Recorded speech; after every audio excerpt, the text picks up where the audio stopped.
Nesta e nas próximas aulas, vamos nos dedicar ao estudo da estrutura da matéria, quando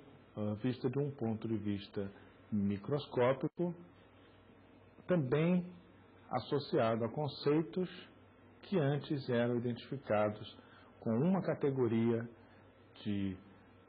objetos, como era o caso da natureza ondulatória,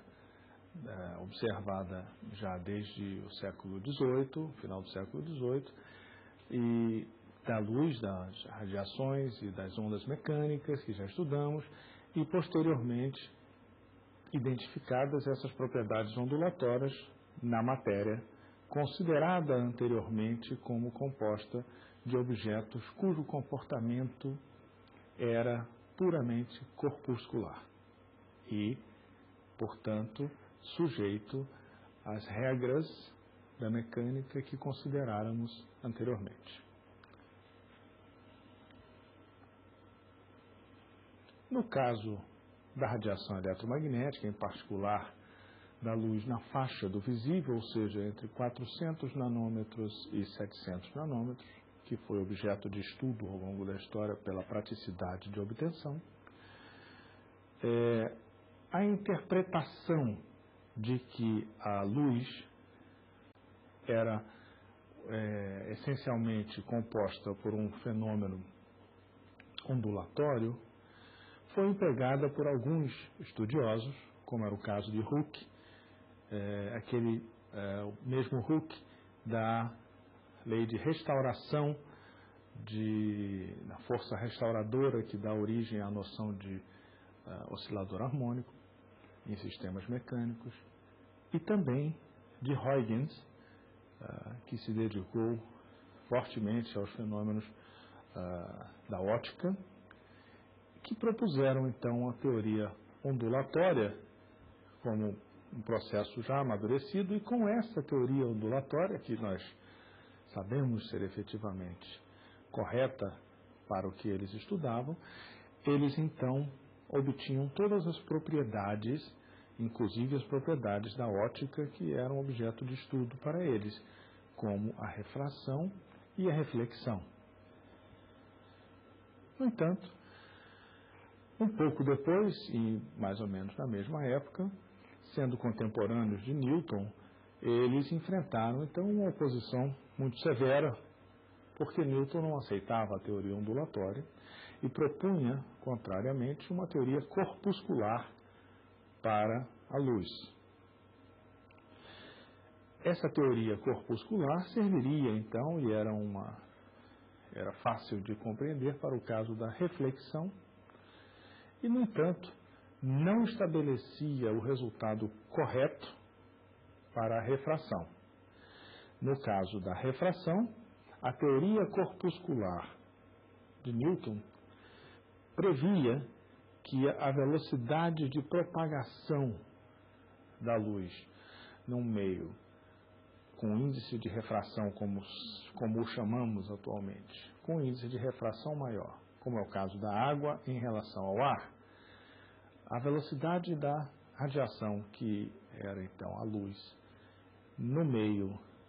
de índice de refração maior, deveria ser menor do que no local de índice de refração menor. Portanto, a luz deveria ter velocidade menor na água do que no ar.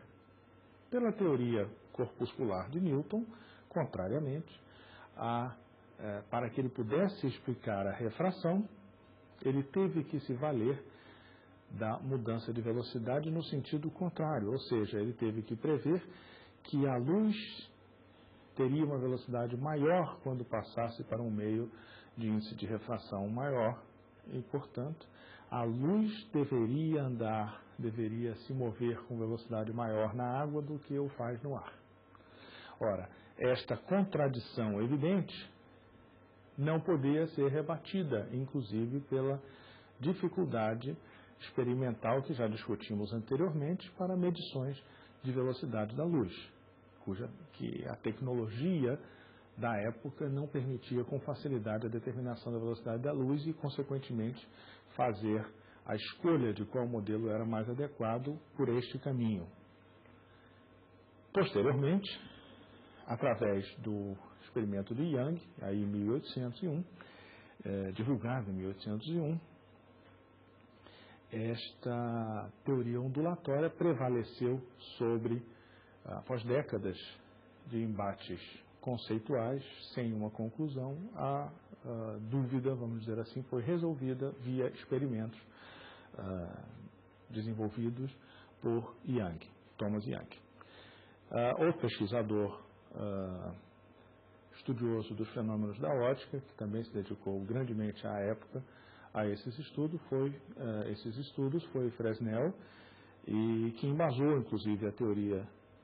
ondulatória e conduziu vários experimentos de interferência e difração, estudando, então, as propriedades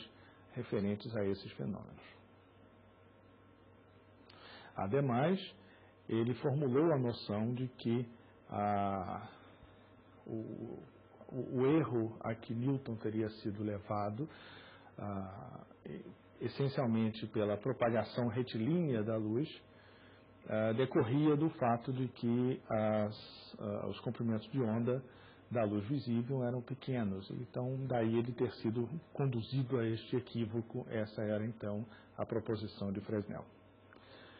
Logicamente, como já discutimos anteriormente, a teoria eletromagnética chegou à sua formalização, à sua sistematização na forma mais moderna, ainda no século XIX, com James Maxwell.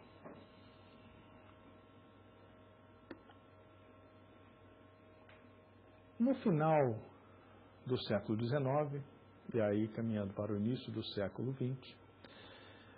foi observado um experimento que Max Planck buscava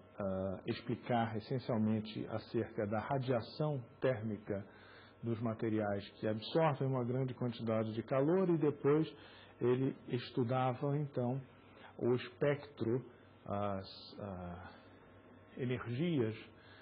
da emissão observada como resultado daquele acúmulo de calor. Então ele estudava o espectro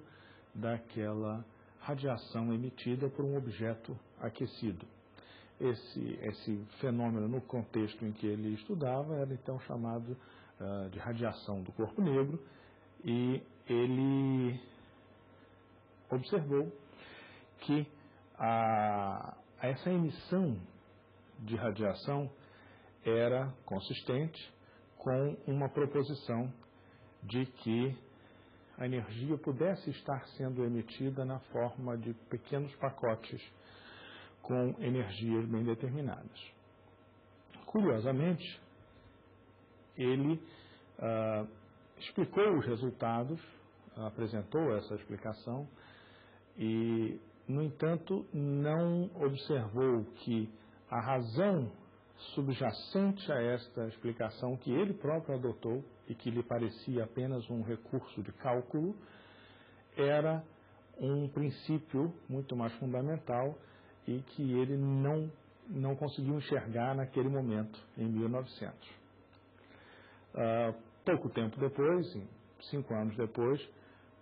foi publicado então um trabalho de Einstein, aí sim,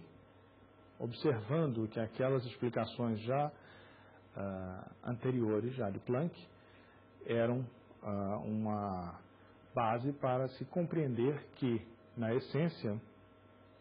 esse efeito fotoelétrico tinha origem no fato de que a luz se comportava naquela ocasião, naquele experimento, como se fosse um conjunto de pacotes de energia que incidia sobre o material, propiciando então as emissões observadas. Abaixo então de uma certa cota de energia fornecida, não haveria então a emissão chamada fotoelétrica. Efetivamente,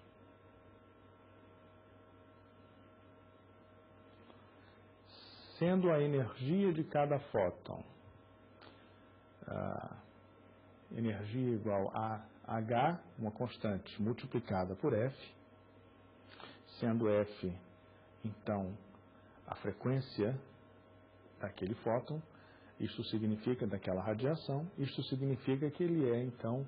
esta frequência é a velocidade de propagação da onda, que é a constante velocidade da luz, dividida pelo seu comprimento de onda. Portanto, a energia seria, então, esta constante H multiplicada por C dividida por lambda. Observe que a observação de que a energia se comporta em relação à frequência desses fótons como sendo linear, significa, então, que poderia ser, então, determinado esta constante H como sendo a inclinação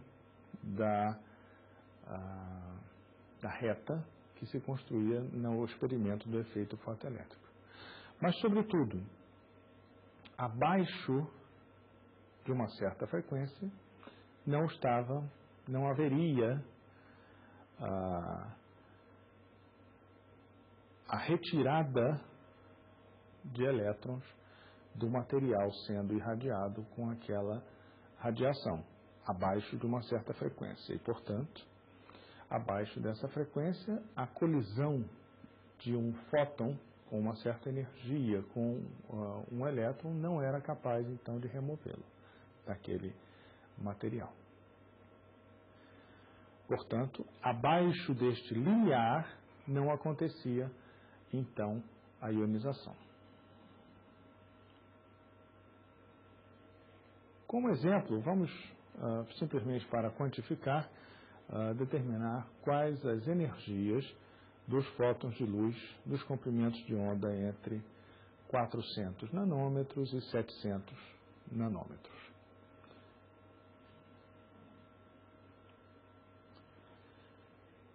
Observe que a energia é simplesmente 1240 elétron-volts vezes nanômetro, que é o valor da constante de Planck expresso nas unidades elétron-volt vezes nanômetro, dividida, multiplicada ainda pela velocidade da luz, C, 3 vezes 10 a 8 metros por segundo, e dividida por exemplo, comprimento de 400 nanômetros. Neste caso, da radiação violeta, você teria a energia de um fóton como 3 elétron-volts, sendo no caso da radiação identificada com a cor vermelha, ou seja, um fóton referente a 700 nanômetros,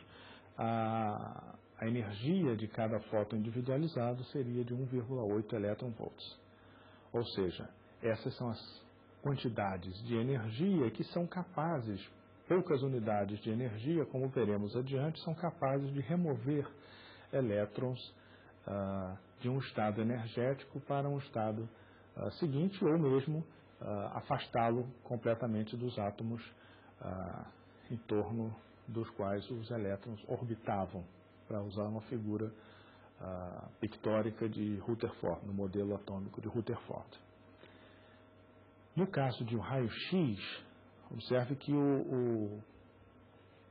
a frequência de um fóton de raio-x é 1000 vezes maior, da ordem de 10 elevado à terceira vezes maior. Sendo que um raio gama, ele é da ordem de 10 a 6 vezes mais intenso, mais energético, vamos dizer assim. Consequentemente, o raio-x, cada fóton de raio-x tem uma energia da ordem de kV,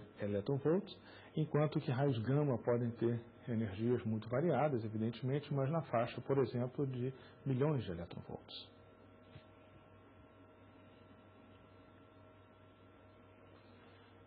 Vamos ver agora se é simples ou se seria realmente muito difícil identificarmos a natureza corpuscular da luz pela experiência que temos. Observe que a intensidade da luz na superfície da Terra, proveniente, por exemplo, do Sol, é de aproximadamente 1400 watts por metro quadrado. Suponha que a energia média dos fótons é de 2 eletronvolts, ou seja, na radiação do visível, 2 eletronvolts. Quantos fótons atingiriam, então, uma área de 1 centímetro quadrado, ou seja, 1 centímetro por 1 centímetro, um quadrado de 1 centímetro de lado, a cada segundo? Ora, você pode obter a potência, que é a energia por unidade de tempo, como sendo a intensidade multiplicada pela área, que é, neste caso, fornecido como 0,14 watts. Ora, a energia corresponde à potência multiplicada pelo tempo de referência. Portanto, 0,14 watts segundo. Ademais, o número de fótons vai ser esta quantidade de energia dividida pela energia individual de um fóton em questão, supondo que todos os fótons têm a mesma energia, que é de 2 eletronvolts. Ora, temos então a quantidade de fótons como sendo então essa energia total dividida pela energia de um fóton naquele tempo de referência e naquela área de referência. Portanto, temos 4 vezes 10 a 17, a ordem de 4 vezes 10 elevado a 17, fótons no período de referência, ou seja, num centímetro quadrado por um segundo. Ou seja, claramente, chegando 10 elevado a 17 fótons simultaneamente, não há a menor condição de percebermos a individualidade de cada um dos fótons que chegam. Portanto, a noção que se tem é da chegada de um contínuo de radiação sobre essa área de 1 centímetro quadrado. Portanto, a nossa experiência cotidiana não suporta, não ampara a noção de quantização da luz visível, como ocorre em experimentos relativos a fenômenos microscópicos.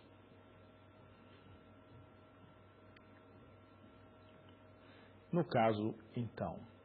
de fenômenos microscópicos, foi observado que o efeito da quantização da radiação pode aparecer. E pode aparecer, por exemplo, no caso da colisão entre um fóton e uma partícula, que acontece realmente de uma forma muito similar à colisão de duas bolinhas rígidas, como estudamos no caso de sistemas mecânicos. No entanto, o espalhamento observado por Compton no início do século XX mostrou que a radiação eletromagnética que interagia com a partícula, por exemplo, com um elétron, na forma de uma colisão entre partículas, o fóton e o elétron interagindo de uma maneira como se fosse uma colisão entre bolinhas, por assim dizer, ao ser espalhado, ao ter sua condição de movimento, ou seja, seu estado de movimento modificado, o fóton não era mais observado na mesma frequência. Observou ele que a transferência de energia que se fazia para o elétron provocava uma alteração no estado do próprio fóton. A isto se chamou então o efeito Compton, mais uma evidência do comportamento corpuscular da radiação eletromagnética e que, pela conservação de energia e de momento, foi possível dar apoio aos resultados experimentais que mostravam que havia uma alteração no comprimento de onda da radiação. Ela incidia com um certo comprimento de onda, interagia, ou seja, colidia com a partícula, digamos um elétron, e saía, o elétron se movia numa direção e o fóton se movia numa outra direção e tinha o seu comprimento de onda alterado, portanto a sua energia alterada. Logicamente, a energia, supondo que o elétron estivesse parado inicialmente, ele receberia a energia do fóton e o fóton sairia então com uma energia diminuída pela quantidade de energia que transferiu para o elétron. Um fóton com menos energia significa um fóton de frequência mais baixa, ou seja, de comprimento de onda maior.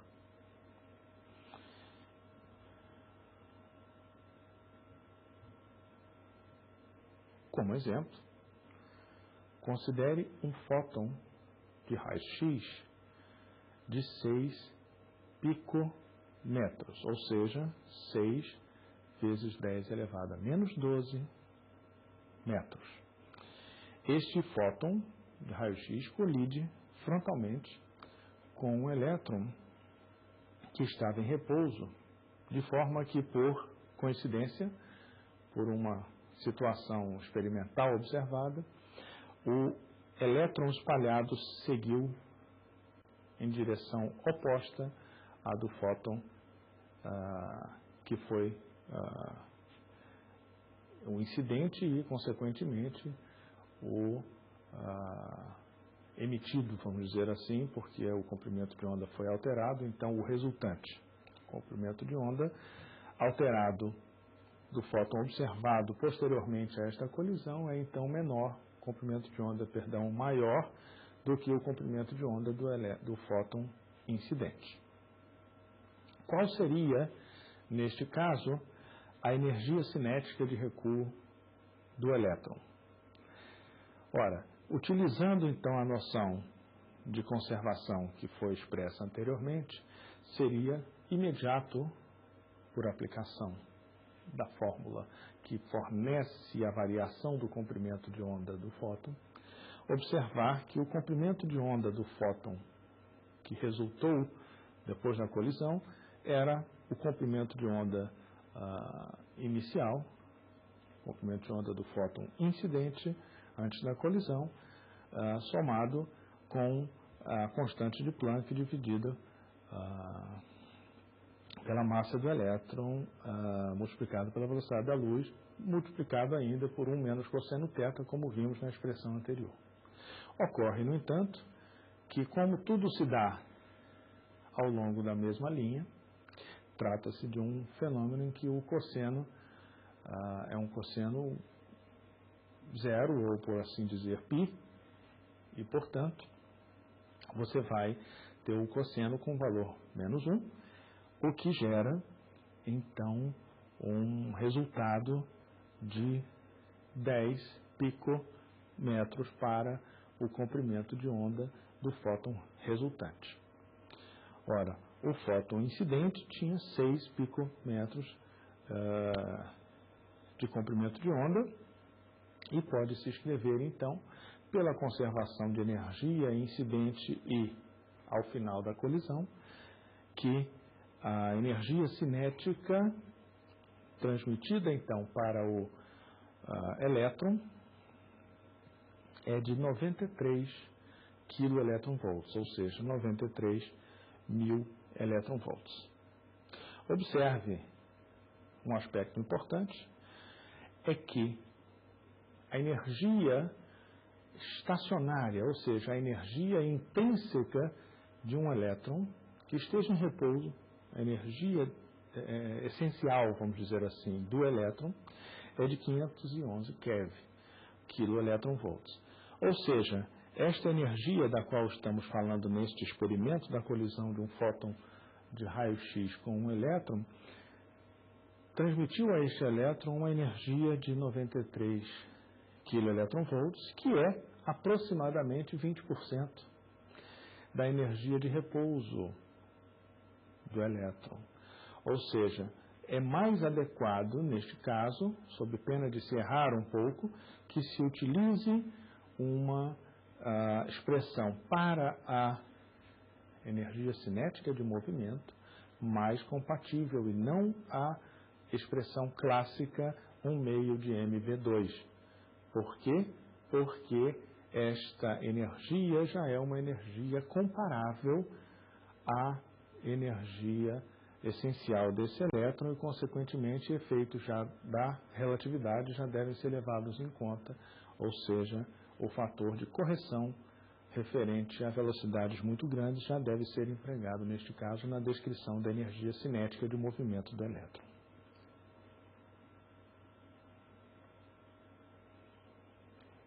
Um outro aspecto muito importante é que, se, por um lado, vimos que a natureza ondulatória da luz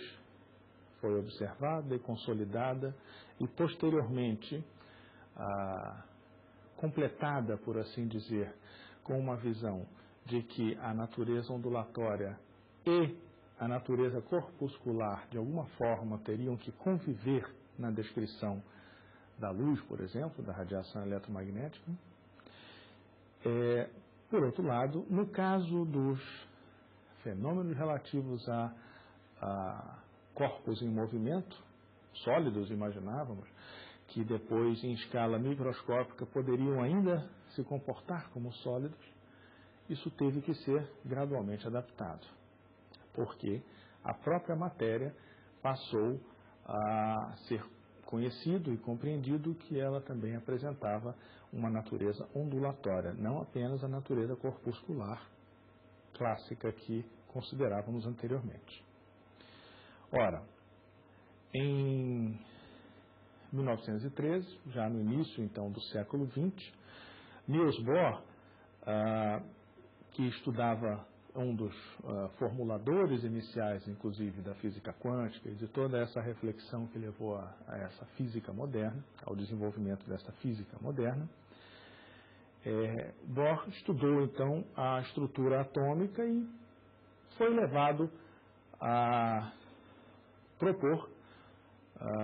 observando que certas energias apenas eram capazes de retirar elétrons de suas órbitas em torno dos átomos, dos núcleos atômicos, ele passou a considerar a possibilidade de que a energia dos átomos, a própria energia interna dos átomos, fosse quantizada, ou seja, ela não existiria dentro de uma faixa contínua de valores, e sim apenas alguns valores seriam permitidos. A explicação para isso foi se consolidando gradualmente ao longo dessas décadas, desde a década de 10 até a década de 40, muitos desenvolvimentos foram propostos e comprovados experimentalmente. Por exemplo, em 1924, Louis de Broglie, que à época era um estudante de doutorado, sugeriu que partículas, se elas tinham que exibir um comportamento corpuscular, mas também ondulatório, as partículas teriam, então, para poderem ser comparadas com ondas, teriam, então, que ter um comprimento de onda associado. E ele fez uma proposição para o comprimento de onda. No caso de partículas leves, ou seja, como o caso do elétron, ele propôs mesmo que o comprimento de onda seria, então, inversamente proporcional ao momento. Ou seja, em termos algébricos, o lambda do elétron seria H sobre P. Sendo H o valor que já se conhecia há décadas para a chamada constante de Planck. Considere como exemplo o comprimento de onda, ou seja, determinar o comprimento de onda de partículas como uma partícula de poeira. Suponha uma partícula de poeira de 1 micrograma movendo-se a 1 milésimo de milímetro por segundo, ou seja, 10 a menos 6 metros por segundo.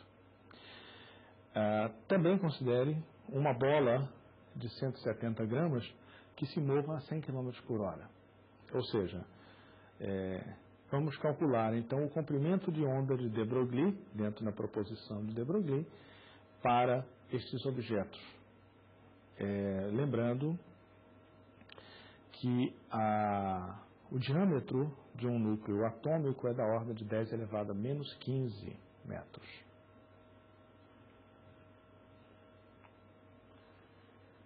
Observe que o comprimento de onda, no caso do grão de poeira, da partícula de poeira de 1 micrograma, o seu comprimento de onda é de 6,6 vezes 10 elevado a menos 19 metros, o que é bastante menor do que o diâmetro de um núcleo atômico. No caso de uma bola, por exemplo, de 170 gramas, como é o outro exemplo, o comprimento de onda correspondente seria, então, de 1,4 vezes 10 a menos 34 metros. Portanto, bastante menor. O que isso significa? Isso significa que o comprimento de onda é tão pequeno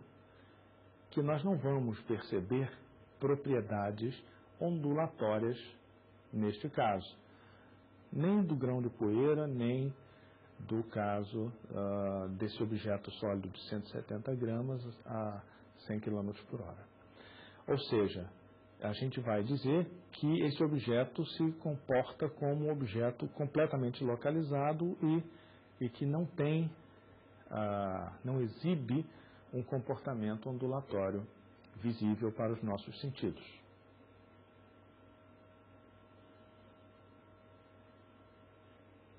Mas, efetivamente, as partículas que são objeto de estudo, tipicamente no laboratório, estas sim mostram realmente o seu comportamento ondulatório e, efetivamente, um experimento na década de 30 do século XX, ou seja, em 1927, que era produzido por Davidson e Germer, acabou surpreendendo a esses dois pesquisadores. Na realidade, eles preparavam um experimento com uma certa finalidade e, ao aquecerem o objeto de experimento, porque uma oxidação havia acontecido no material do experimento, e eles aqueceram com o intuito de remoção daquele material de uma crosta que se formou sobre uma parte do ferramental do dispositivo deles. Na realidade, essa crosta que se formou era uma cristalização, e essa cristalização, com a passagem do feixe de elétrons por ela, provocou uma deflexão, o aparecimento de uma marca de sensibilização num filme fotográfico numa certa região que causou estranheza e os levou a sistematicamente estudar aquele aspecto e aí sim, através de uma rede de difração, obter